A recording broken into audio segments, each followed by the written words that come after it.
कुछ सवालों से शुरुआत करते हैं।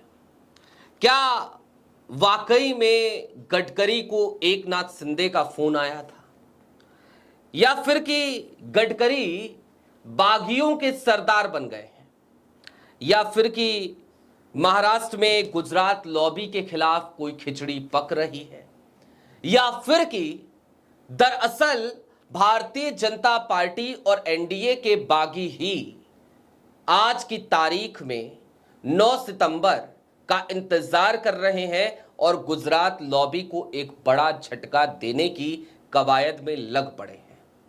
और इन सब के बीच क्या राहुल का एक चाणक्य, राहुल का एक सेनापति भी इन तमाम स्थितियों पर नजर बनाकर बैठा हुआ है। और इन सब के दरमिया कल की तारीख में जो ऐलान मल्लिकार्जुन खड़गे ने किया, उसके पीछे कोई कॉन्क्रीट प्लान है क्या कि मोदी जी की कुर्सी को कैसे हिलाया जाएगा। नमस्कार, मैं स्वप्निल और आप मुद्दा देख रहे हैं। दोस्तों, आगे बढ़ें उससे पहले एक छोटी सी अपील है। मुद्दा इन दिनों एक गंभीर आर्थिक संकट से जूझ रहा है। एक तरफ हमारे मेन बैंक अकाउंट बीते कई महीनों से फ्रीज चल रहे हैं, तो दूसरी तरफ हमारा 2.5 साल पुराना चैनल भी हमसे 2 महीने पहले छीन लिया गया, डिलीट कर दिया गया। लिहाजा डे टू डे ऑपरेशंस में मुद्दा को काफी मुश्किलों का सामना करना पड़ता है। यदि आप सक्षम हो, यदि आप चाहें तो छोटी छोटी मदद मुद्दा की जरूर कीजिएगा। इसके लिए आप स्क्रीन पर दिख रहे क्यूआर कोड या नीचे दिख रहे यूपीआई नंबर का इस्तेमाल कर सकते हैं। आगे बढ़ते हैं और एक एक करके पर्दे के पीछे जो सियासत चल रही है, जरा उसको खोलने की कोशिश करते हैं।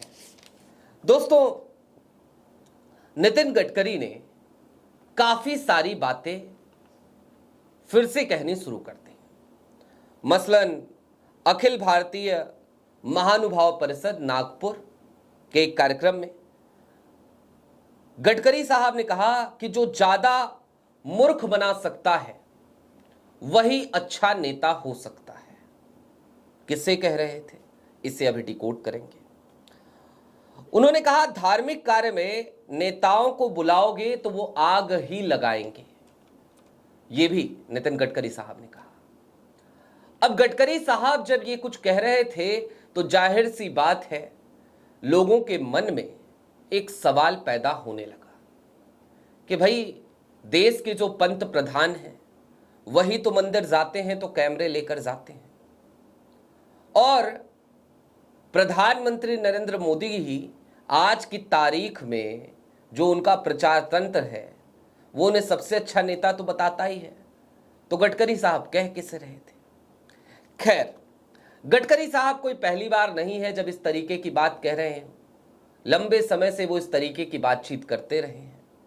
लेकिन आज की तारीख में सिर्फ गडकरी ही नहीं है, बल्कि गडकरी के अलावा बहुत सारे ऐसे लोग हैं जो उस नाजुक हालात का फायदा उठाने के लिए तैयार खड़े हैं जिस नाजुक सूरत हाल से मोदी सरकार गुजर रही है, या फिर कि ये कहिए कि गुजरात लॉबी गुजर रही है, यानी कि प्रधानमंत्री मोदी और गृह मंत्री अमित शाह की जोड़ी गुजर रही है।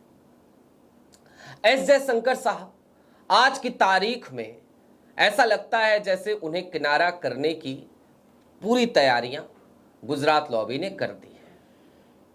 और इन सब के साथ ही साथ अब जरा 9 सितंबर की तारीख की तरफ चले जाइए। राहुल के एक चाणक्य हैं, राहुल के एक सेनापति हैं। ये वाले चाणक्य नहीं, गुजरात वाले नहीं, ये कर्नाटका से आते हैं, डीके शिव कुमार। दरअसल 2 नेता ऐसे हैं आज की तारीख में राहुल गांधी के पास जो 9 सितंबर की तारीख का बड़ी बेसब्री से ना सिर्फ इंतजार कर रहे हैं बल्कि कुछ सियासी गुना गणित भी कर रहे हैं। और इनमें एक तो डीके शिव कुमार है और दूसरे हैं रेवंत रेड्डी। और संघ हो या फिर कि गडकरी हो या फिर कि शिवराज सिंह चौहान हो, 75 वर्ष की उम्र का जो बयान मोहन भागवत साहब ने दिया था, और जब वो उससे पलटे तो लोगों ने कहा कि देखिए अपनी बात से पलट गए, लेकिन दरअसल उसके पीछे की एक मजबूरी है। मोहन भागवत स्वयं भी 75 वर्ष की आयु पूरी कर चुके। ऐसे में यदि वो रिटायर नहीं होते हैं और वो प्रधानमंत्री नरेंद्र मोदी के रिटायरमेंट की बात करते हैं, तो यह भी तर्कसंगत नहीं होगा। भागवत खुद ही फंसते हुए नजर आ रहे थे, और ऐसे में भागवत आज की तारीख में जो संघ है उस तरीके का संघ तो छोड़कर नहीं जाना चाहते, जहां पर भारतीय जनता पार्टी संघ को आंखें दिखाती हो, जहां पर गुजरात लॉबी संघ पर हावी नजर आती हो। लिहाजा इंतजार तो इसी चीज का है कि कैसे भारतीय जनता पार्टी को उसकी सही जगह पर ला करके बिठाया जाए, यानी कि वो संघ की बात तो सुने, वो संघ को नजरअंदाज तो ना करे। और ऐसे में 9 सितंबर की तारीख सबके लिए मुफीद बैठती है, संघ के लिए भी, गडकरी के लिए भी, उन तमाम बागी सांसदों के लिए भी जो खुलकर बगावत नहीं कर पा रहे हैं, और एनडीए के उन दलों या उन सांसदों के लिए भी जो मोदी जी की कार्यशैली से संतुष्ट नहीं है। धनखड़ के इस्तीफे के बाद से लगातार वैसे भी असंतोष है भारतीय जनता पार्टी में, और इसी बीच में एक बड़ी खबर ये कि गडकरी और एकनाथ शिंदे यानी कि पिछली सरकार में महाराष्ट्र के मुख्यमंत्री, वनवास खत्म कराया उन्होंने भारतीय जनता पार्टी का, सत्ता में शामिल कराया उन्होंने भाजपा को, शिवसेना तोड़ दी, लेकिन जब इस बार नतीजे आए तो शिंदे को किनारे कर दिया गया, उप मुख्यमंत्री बना दिए गए। नाराज होते रहे, कभी दिल्ली तो कभी सतारा जाते रहे, लेकिन एकनाथ शिंदे की एक ना चली। अब ऐसे में एकनाथ शिंदे जो निश्चित तौर पर भारतीय जनता पार्टी के कथित चाणक्य से नाराज चल रहे हैं, और जिनके पास सांसदों की संख्या तो है, 7 सांसद तो हैं, वो आज की तारीख में खेल करने की जुगत में लग गए हैं। और यह खेल कई तरफ से हो रहा है, ऐसा नहीं है कि सब एक ही टीम में मिलकर खेल रहे हैं।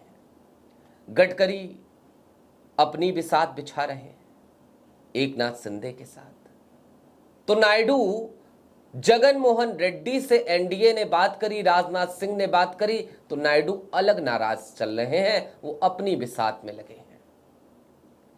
कांग्रेस, रेवंत रेड्डी, डीके शिवकुमार, वो अपनी अलग बिसात बिछाने में व्यस्त हैं। तो इन सब के बीच आज की तारीख में बी सुदर्शन रेड्डी यानी कि इंडिया गठबंधन के उपराष्ट्रपति पद के उम्मीदवार, वो भारतीय जनता पार्टी के बागी सांसदों से चुन चुन कर बात कर रहे हैं।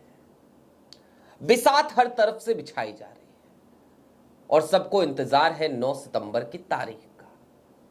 9 सितंबर की तारीख उपराष्ट्रपति पद का चुनाव, और इस चुनाव में साख दांव पर लगी है मोदी और शाह की, और इसी साख को बट्टा लगाने की कवायद में कई खेमे लगे पड़े हैं। मोदी और शाह सिर्फ किसी एक गुट से, किसी एक खेमे से लड़ाई नहीं लड़ रहे। मैं अक्सर इस बात को कहता हूं, कई दफे कह चुका हूं, कि जब बुरा वक्त आता है तो फिर मुसीबतें चारों तरफ से आ रही होती हैं। आज की तारीख में देखिए ना, चाहे वो इंटरनेशनल अफेयर्स का मामला हो या फिर कि नेशनल अफेयर्स का, वोट चोरी का प्रोटेस्ट हो या फिर कि मामला हो देश में लोगों के बीच बढ़ते असंतोष का, या फिर कि बात हो विपक्ष से भिड़ने की, विपक्ष के लड़ने की, या फिर कि पार्टी और गठबंधन के भीतर बनते हुए विपक्ष की, मोदी जी की मुश्किलें हर तरफ से बढ़ती जा रही हैं। और इन तमाम बढ़ती हुई मुसीबतों, मुश्किलों के बीच निश्चित तौर पर मोदी जी की जो साख है वो दांव पर लग गई है। अब देखना तो यह है कि 9 सितंबर की जो तारीख है उस तारीख पर होता क्या है। लेकिन हां, ये मोर्चे समझ लीजिए, एक तरफ गडकरी, एक तरफ शिवराज सिंह चौहान, एक तरफ नायडू, और इन सब के अलावा विपक्ष तो है ही, वो अपनी मोर्चेबंदी पे लगा ही हुआ है। 9 सितंबर की तारीख को यदि साख पर बट्टा लग जाता है तो फिर कुर्सी संभालनी मुश्किल हो जाएगी प्रधानमंत्री नरेंद्र मोदी के लिए। और साख पर बट्टा सिर्फ इस वजह से नहीं लगेगा कि बी सुदर्शन रेड्डी चुनाव जीत जाए। बी सुदर्शन रेड्डी चुनाव हार भी जाते हैं और सीपी राधाकृष्णन के समर्थन में जितने वोट गिरने चाहिए थे उतने नहीं गिरते हैं, तो भी साख पर बट्टा तो लगेगा ही। आपकी क्या राय है हमें कमेंट बॉक्स में जरूर बताइएगा। ऐसे ही तमाम अपडेट्स, तमाम डेवलपमेंट्स के लिए जुड़े रहिए मुद्दा के साथ। चलते चलते फिर वही अपील, चैनल पे नए हो तो सब्सक्राइब करते हुए जाइएगा, सक्षम हो तो छोटी छोटी मदद मुद्दा की जरूर कीजिएगा। शुक्रिया।